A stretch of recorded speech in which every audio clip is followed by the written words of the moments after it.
La siguiente presentación tiene como objetivo abordar el impacto del enfermar en los niños, teniendo en cuenta las características del pensamiento que ellos presentan y las diferentes áreas o factores que pueden incidir tanto en el proceso de enfermedad como en su internación.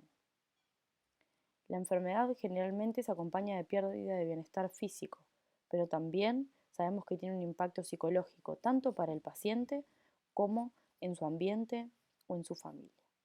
En el caso de la pediatría en particular, el abordaje del paciente va a tener que ver con el paciente en sí mismo y también con la capacidad de trabajar con los familiares y cuidadores. Son numerosas las investigaciones que dan cuenta del impacto que puede tener la internación para un niño. Por este motivo es que consideramos fundamental la formación y la capacidad clínica de poder entender cómo funciona el pensamiento de un niño y las intervenciones que hay que hacer en este caso.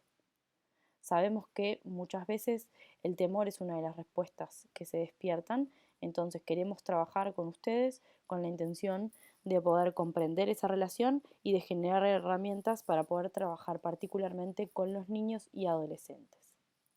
A continuación, les invitamos a ver un video para pensar un poco en los temores o las representaciones que tienen los niños sobre los médicos. Dale, acuéstate. ¿Entendés el castellano o no? No agarre nada, señor. ¿Qué le pasa? ¡Le dije! Dolor me duele la panza. Anda con vómito. Acostate. ¿A qué lugar está el corazón? No te voy a hacer nada. Si no solamente te voy a tomar la fiebre, te voy a hacer así un pinchecito y ya está. No se puede ir a ningún lado. No, doctora, espere. Para agarrar algo si no alcanzas. A ver, te tenés piojo. ¿Qué pasa? Deja. No. Ahí tenés la garganta un poco roja. Se puede comer un chicle. ¿Realmente o no? Sí. No, lo tengo que dar, no te lo voy a poner en la boca. ¿Usted tiene la receta? Ando muy empachado, ¿me puedes tirar el cuerito?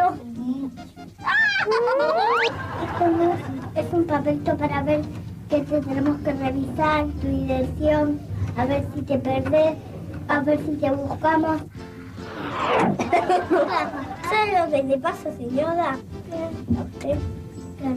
Tiene que ir a un médico.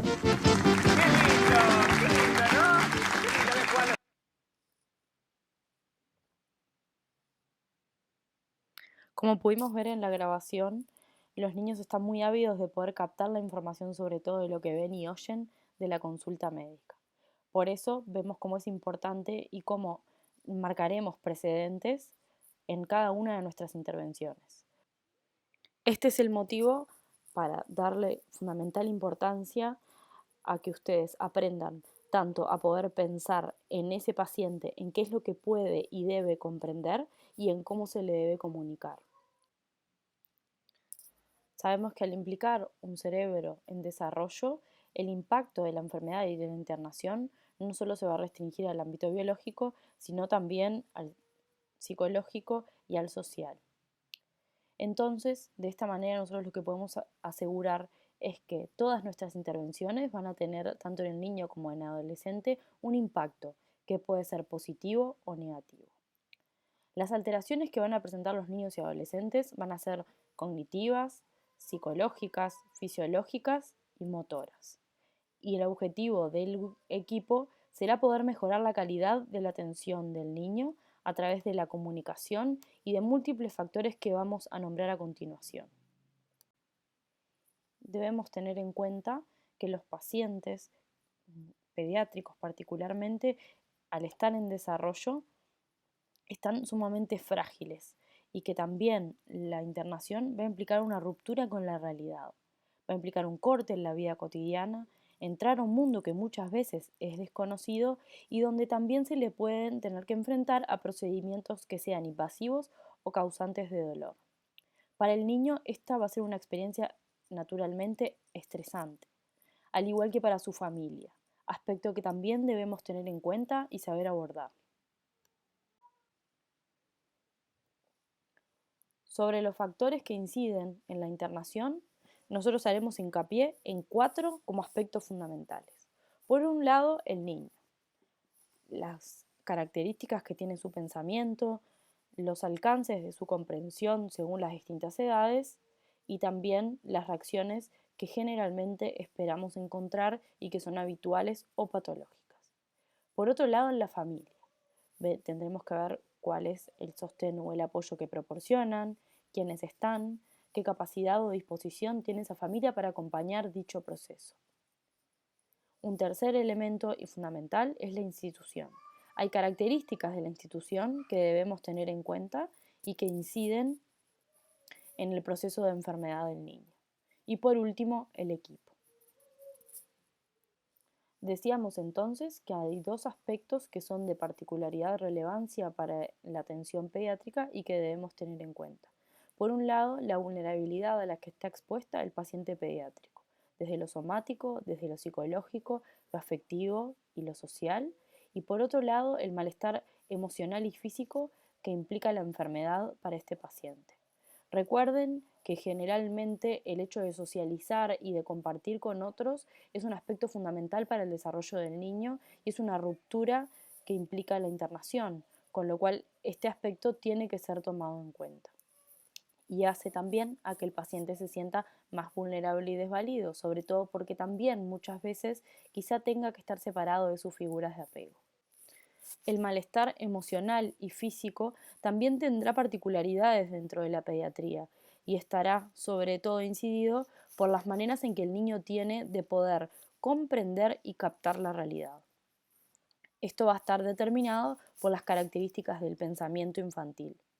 En este caso, para poder comprender el pensamiento infantil, hemos seleccionado 4 características fundamentales que nos parece que los van a ayudar a entender, por un lado, cómo es el proceso de comprensión de la realidad en general y de la enfermedad en particular, y por otro lado, a poder pensar estrategias en función a este proceso. Por un lado, la primera característica del pensamiento es lo concreto. El pensamiento infantil tiende a procesar y a guiarse mucho por lo que conoce, ¿sí? Por eso le poníamos este ejemplo de lo que hay es lo que ves, ¿tá? El niño tiene una lógica propia y se basa en lo que conoce del mundo, en lo que van a ser sus experiencias, sus pensamientos o lo que recibe también desde el mundo adulto. Esto genera que el niño muchas veces tenga dificultad para comprender metáforas, chistes o a veces ir más allá de lo concreto. Entonces, cuando queremos explicar algo, debemos guiarnos mucho por lo que el niño conoce para poder lograr acceder a ese tipo de pensamiento. El niño comprende entonces lo que conoce, lo que observa y lo que toca. Por ello es fundamental poder explicarle, por ejemplo, frente a los procedimientos clínicos, qué es lo que vamos a hacer. Nunca debemos considerar que porque el niño ya haya atravesado determinadas situaciones, conocerá qué es lo que vamos a hacer o cómo lo vamos a hacer, o no tenga preguntas. Por eso es importante que aunque vayamos a repetir algún procedimiento, siempre poder explicarle al niño qué es lo que vamos a hacer y cómo. La segunda característica del pensamiento infantil es lo mágico, ¿sí? Así como hablábamos de que el niño conoce lo que ve, muchas veces a través de la fábula y de la fantasía es el mundo que los niños van creando. Entonces, ello va a implicar que muchas veces la comprensión de la realidad sea a través de un pensamiento que está construido a través de la imaginación y de sus deseos y voluntades.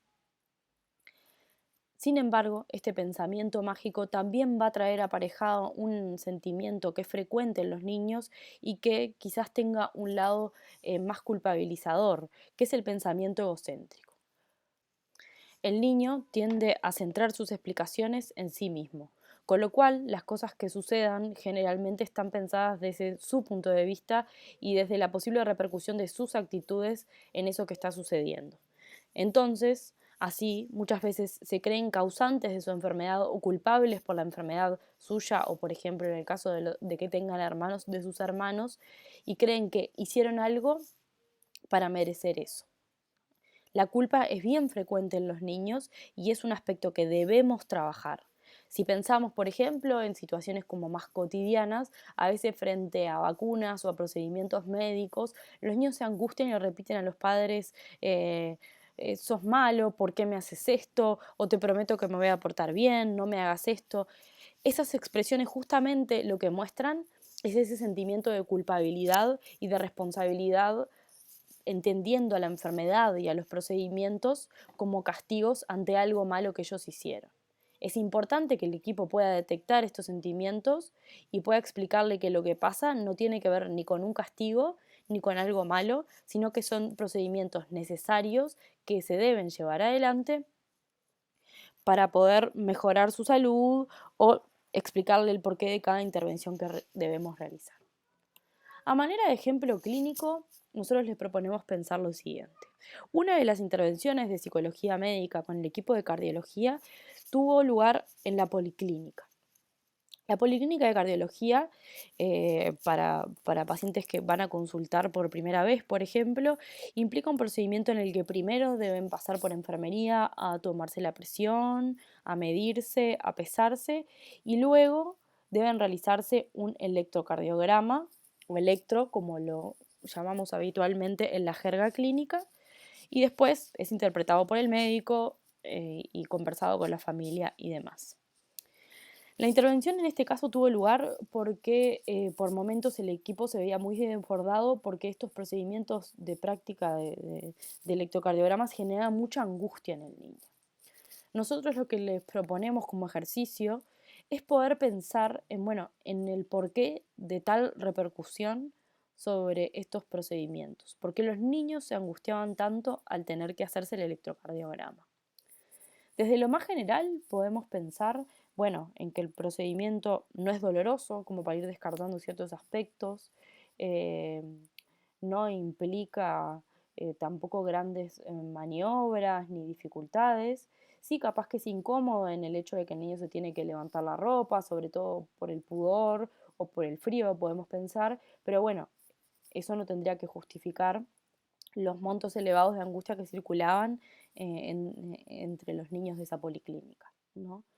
Cuando empezamos a trabajar y a ver qué cosas surgían desde los niños, qué inquietudes surgían, lo que notamos fue que muchas veces los niños planteaban que la angustia que sentían tenía que ver con la asociación de lo que implicaba para ellos un electrocardiograma o electro. Vuelvo a decir la palabra porque muchas veces creo que en la jerga médica es comúnmente utilizado, incluso frente al niño, ¿no? Como, bueno, vayan a hacerse el electro, bajan y suben, me lo traen y lo hablamos, ¿no? O tiene que bajar a hacerse un electro y después vemos el resultado. Entonces, teniendo en cuenta esto que hablábamos del pensamiento concreto y del pensamiento mágico y esta tendencia que tenemos todas las personas a rellenar con nuestro conocimiento aquello que no conocemos y no sabemos cómo va a ser, la tendencia de los niños con este pensamiento concreto del electro tenía que ver con lo eléctrico y empezaba a surgir este temor, ¿no? Las preguntas de los niños eran, bueno, si esa máquina que estaba ahí, por ejemplo, estaba conectada a la pared, si eso les podía dar electricidad. Entonces, las inquietudes tenían que ver, por un lado, con cómo el equipo le brindaba la información de lo que se le iba a hacer a ese niño y por otro lado con la imaginación con la que rellenaba ese niño ese espacio en blanco que implicaba la falta de información sobre el procedimiento. Entonces, en este aspecto es importante tener en cuenta o poder visualizar cómo el niño tiende a buscar información desde el discurso de los adultos y a veces esa información, lejos de poder tranquilizarlo, lo atemoriza. ¿Sí? Entonces es bien importante poder escuchar cuál es el discurso de los niños, cuáles son las ansiedades y habilitarlas por más absurdas que parezcan, porque uno piensa, bueno, nadie expondría al otro como una situación de riesgo, ¿no? Entonces, en este caso, como poder explicarle qué es lo que uno va a hacer, por ejemplo, la colocación de los electrodos a los niños generalmente lo que se les decía era que eran como besos, ¿no? Entonces, bueno, ¿a quién le mandarías un beso? Un beso a tu madre, a tu padre, a tu abuela, al hermano, y así se iban colocando como los electrodos de una manera bastante lúdica. Y por otro lado, para explicarle, quizás otro ejercicio que puedan hacer ustedes al escuchar esto es, bueno, es pensar cómo explicarían qué es hacer un electrocardiograma, ¿no? Entonces, generalmente la respuesta que se les daba y que a los niños los hacía entender por qué salía ese papel de ahí adentro era que se iba a sacar una foto del corazón y que para eso se precisaba que él estuviera sumamente quieto, ¿tá? Que es otro de los aspectos que se precisan para realizar el electro y que a los niños les cuesta. Entonces lo que les explicábamos era eso.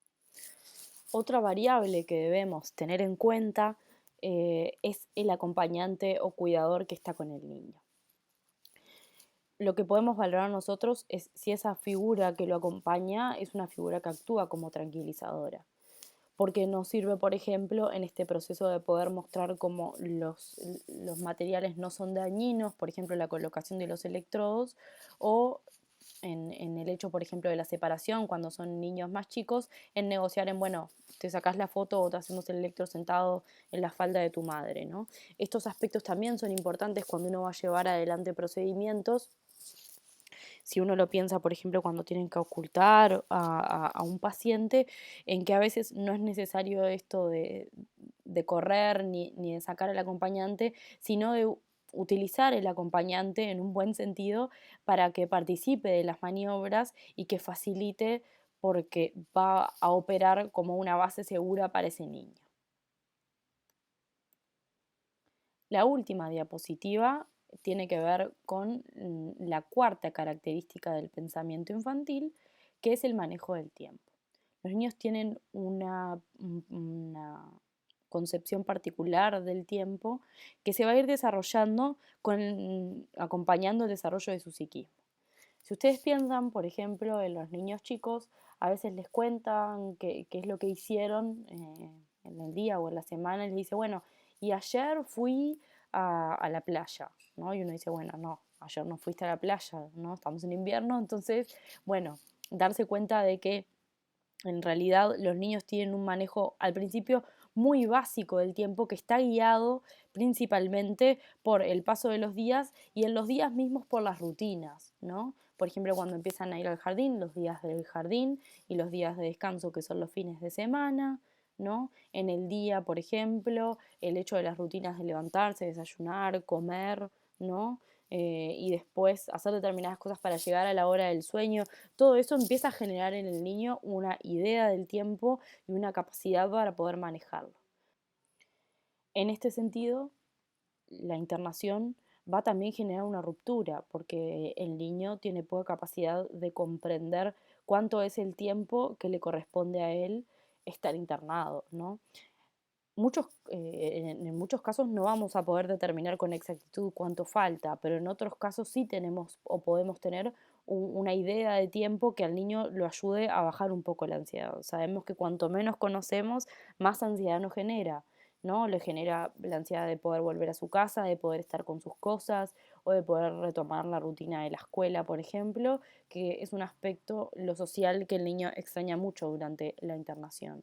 Entonces, por eso es importante poder devolverle al niño de manera que pueda entender, y siempre y cuando manejemos información estimada de cuánto podría durar la internación, por ejemplo, en noches que el niño va a estar, ¿no? Bueno, van a ser 3 noches las que vas a dormir acá, o a veces en dibujar calendarios y poder marcar como fechas importantes para que el niño pueda guiarse.